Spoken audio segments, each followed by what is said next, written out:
Hello guys, ito yung motherboard na i-install natin sa bagong project natin.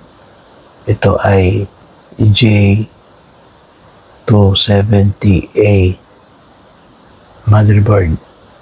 Ito ay may CPU na i7 7700K 7700K 4.5 gigahertz. And then yung RAM niya, bawat isa ay 8 GB para lahat-lahat ay 32 GB ang ilagay natin dito sa motherboard na i-build up natin.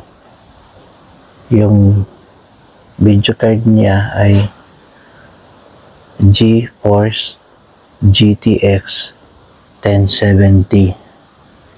Ito ay 8 GB na video card, GPU graphics card. Okay guys, thank you.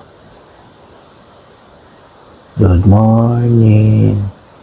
Bye-bye.